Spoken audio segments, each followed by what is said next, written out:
तो हेलो नमस्ते प्रणाम, स्वागत है आप सभी का एक बार फिर से। उम्मीद है आप सभी बहुत अच्छे होंगे। स्टार्ट करते हैं आज का सेशन। प्रीवियस ईयर के जितने भी सिनोनिम, एंटोनिम, वन वर्ड और इडियम्स या फ्रेजल वर्ब है वो इस सेशन में वर्ड गैलरी के नाम से इस सेशन में मिला करेंगे। अगर आपको इस लेक्चर की पीडीएफ चाहिए तो आप यहाँ आ सकते हो। इसके अलावा आप मुझे मेल कर सकते हो इस मेल आईडी पर। ठीक है, तो रात में ये सेशन आपको मिलेगा 8:30 से 9 के बीच में सेशन मिल जाएगा। और डेली आपको अब जो सीजीएल मेंस आपका होने वाला है उसके रिगार्डिंग ये क्लास है। तो जिन लोगों को भी सीजीएल मेंस देना है वो इस क्लास को मिस मत करें, ज़्यादा से ज़्यादा इस क्लास को शेयर कर दें। चलो आ जाओ। पहला वर्ड है हमारे पास ऑप्टिमिस्टिक। ये सारे वर्ड जो है वो 2018 मेंस के हैं, 2018 मेंस में पूछे गए थे। तो ऑप्टिमिस्टिक का हमें क्या लिखना है? एंटोनिम लिखना है। ऑप्टिमिस्टिक अप्रोच होनी चाहिए आपकी किसी काम को लेकर, आशावादी होना। तो इसके लिए अपोजिट लिखोगे तो हो जाएगा पेसिमिस्टिक, निराशावादी। फिर एक वर्ड है रियलिस्टिक। रियलिस्टिक मतलब यथार्थ, जो रियलिटी में हो, तो यथार्थवादी। आइडियलिस्टिक मतलब आदर्शवादी, है ना, बहुत ही आदर्शवादी जो हो, सिद्धांतों पे काम करता हो। आइडियलिस्टिक जिसके सिद्धांत हो, तो आदर्शवादी। एनर्जेटिक मतलब एनर्जी से भरा हुआ। अगला वर्ड है हमारे पास कंड्यूसिव। अब सिनोनिम लिखना है, ध्यान रखना इस चीज का। कभी भी सिनोनिम और एंटोनिम में वहां पे जरूर देख लेना कि सिनोनिम लिखना है या एंटोनिम लिखना है, ये चीज ध्यान रखना पेपर में।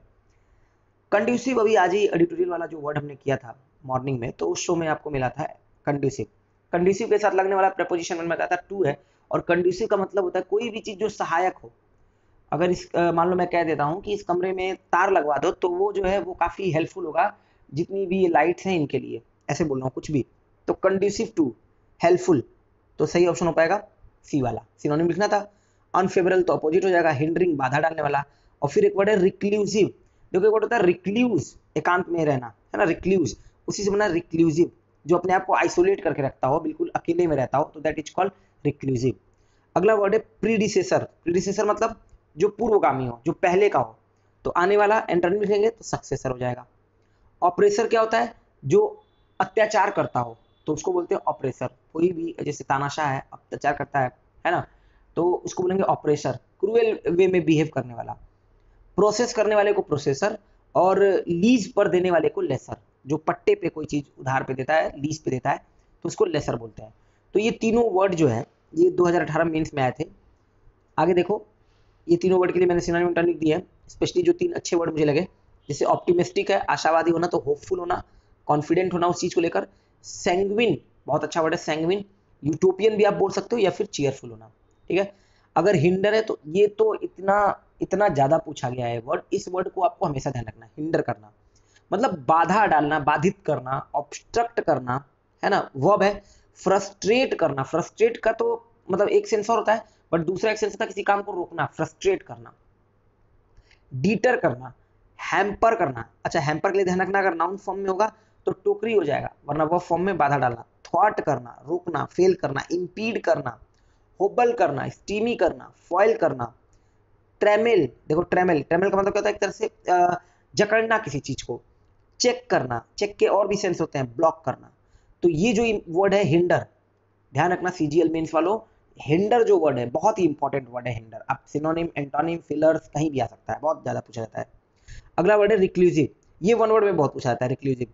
तो अकेले के लिए सॉलिटरी बोल सकते हो, है ना, रिटायरिंग बोल सकते हो, आइसोलेटेड बोल सकते हो, हर्मेटिक बोल सकते हो, और क्लोस्टर्ड बोल सकते हो। तो ये सारे वर्ड इसके लिए हो जाएंगे। आ जाओ, अभी देखो ये तीन वन वर्ड है। पहला है, ये भी तीनों कब पूछे गए हैं? तो 2018 मेंस में। कॉजिंग ग्रेट डैमेज और सफरिंग।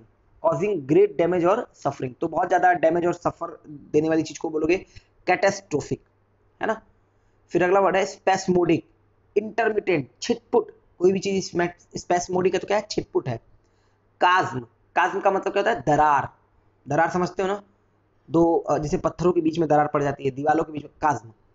और कैटोनिक, कैटेटोनिक का मतलब होता है जब आपको एक तरह सा आघात लगा हो, कोई शॉक लगा हो, कोई इलनेस हो, कोई बीमारी हो, और जिसकी वजह से आप मूव नहीं कर सकते हो, कुछ एक्सप्रेशन नहीं दे पा रहे हो, तो वो जो स्टेट होगी वो कैटेटोनिक स्टेट बोली जाएगी। स्टेट हो जाएगा नाउन, और कैटेटोनिक हो जाएगा आपका एडजेक्टिव। क्या आप मेरी बात समझ पा रहे हो? ठीक है, अगला वर्ड देखो। Something happening by chance in happy and beneficial way. कोई चीज अचानक से होती है और काफी अच्छे से घटित हो रही है, एक तरह से कोई भी चीज होती है अचानक से, तो उसको बोलते हो serendipity. Something happening by a chance in a happy and beneficial way, तो दैट इज कॉल्ड सिरिंडिपिटी। फिर एक वर्ड है फोर्टिट्यूड। फोर्टिट्यूड का मतलब क्या होता है? कोई भी जो करेज के साथ आप कोई चीज झेलते हो, जैसे मेरे साथ बहुत बुरा हुआ बट मैंने पूरे फोर्टिट्यूड के साथ उसका सामना किया, तो दैट इज कॉल्ड फोर्टिट्यूड। जो वो करेज दिखाते हो आप उस काम को करने में, किसी चीज को झेलने में, सफर करने में, फोर्टिट्यूड। मिस एडवेंचर, कोई भी डेथ हो जाती है अगर किसी एक्सीडेंट से, तो वहां पे आप इस वर्ड को यूज करोगे, मिस एडवेंचर। और एक वर्ड होता है सीरीन, सीरीन से ही बना है सीरीनिटी। सीरीन मतलब होता है बहुत ही शांत, बहुत ही काम, बहुत ही पीसफुल। तो सीरीन है, सीरीन से नाउन बना दिया तो सीरीनिटी, ITY लगा दिया सफिक्स के तौर पे। लैकिंग इन वेराइटी और इंटरेस्ट, जहाँ वेराइटी नहीं है, इंटरेस्ट नहीं है, बहुत ही उबाऊ काम है यार, बहुत ही बोरिंग काम है यार, तो बहुत ही मोनोटोनस है, बहुत ही मोनोटोनस जॉब है, ठीक है। फ्रेश आपका, फ्रेश समझते हो, बहुत ताजा। एक्सक्लेमेशन से बना एक्सक्लेमेटरी, है ना, जहाँ पे आप सरप्राइज, शॉक ये सब दिखाते हो। और वाइब्रेंट मतलब एनर्जी से भरा हुआ। तो ये 3 वन वर्ड थे, 3 आपको जिसमें सिनोनिम और एंटोनिम 2 थे, ठीक है। अब आगे देखो, ये मिसस्पेल्ट है, एक ये है, ठीक है, एक ये है और एक ये है। इसमें आपको मिसस्पेल्ट छांटना है और आपको कमेंट बॉक्स में बताना है। ये आपका आज के लिए होमवर्क है कि इसमें से जो भी मिसस्पेल्ट है, ध्यान रखना, मिसस्पेल्ट के लिए आपको बहुत मेहनत करनी पड़ेगी। हालांकि मैं मिसस्पेल्ट के लिए एक अलग से क्लास लेकर आऊंगा, बट इस बात का बहुत ध्यान रखना कि मिसस्पेल्ट वास्तव में आपको बहुत वर्क करना पड़ेगा। अगर आपके मिसस्पेल्ट में प्रॉब्लम है, मतलब आपको स्पेलिंग करेक्शन में दिक्कत है, तो आपको खुद से लिख लिख के स्पेलिंग सही करनी पड़ेगी। स्पेलिंग सही करने का सबसे अच्छा तरीका है आप उसे लिख लिख के सही करो। तो इन चारों वर्ड को आप खुद से लिखो, आंसर कमेंट करो, सेशन बढ़िया लगा हो शेयर कर दो और एक बार बता देना। जो भी 2 लोग 4 लोग मेंस की तैयारी कर रहे हो, 5 लोग 6 लोग मेरे भरोसे हो, मुझसे कुछ सीखना चाहते हो, तो ये आपके लिए था। और ये सेशन आपको डेली मिलेगा शाम में। आज के लिए इतना ही है, नेक्स्ट सेशन में फिर मिलेंगे। तब तक के लिए अपना ध्यान रखिएगा। और हाँ, ग्रामर वाली जो क्लास है वो भी अब चालू हो जाएगी, है ना। और मैं कैसे बोलूँ कि मेरे पास कुछ सुविधाएं है ही नहीं, कोई भी सुविधा नहीं है आपकी क्लास को कंटिन्यू करने के लिए। मैं बड़ी मुश्किल से क्लास करा पा रहा हूँ, बस किसी भी तरह से, है ना, क्योंकि ये सबसे वर्स्ट केस में क्लास चल रहा है। ये जो क्लासेस चल रही हैं जिस तरह से, आज के टाइम पे इस तरह की क्लास कोई नहीं देता होगा। सभी लोग बोर्ड पे पढ़ाते हैं, डिजिटल बोर्ड है, और उस टाइम पे मैं PPT लगा के और इस तरह से मोबाइल से स्क्रीन रिकॉर्डिंग कर रहा हूँ। तो आप समझ सकते हो कि कितनी हालत खराब होगी यहाँ पे क्लास के लिए। फिर भी क्लास कंटिन्यू कर रहा हूँ क्योंकि 2-4 लोग हैं जो मुझ पर भरोसा रख रहे हैं, वो पढ़ना चाहते हैं, तो ये उनके लिए था। नेक्स्ट सेशन में फिर मिलेंगे। अपना ध्यान रखिएगा। आप सभी लोगों को बहुत बहुत धन्यवाद। Thank you.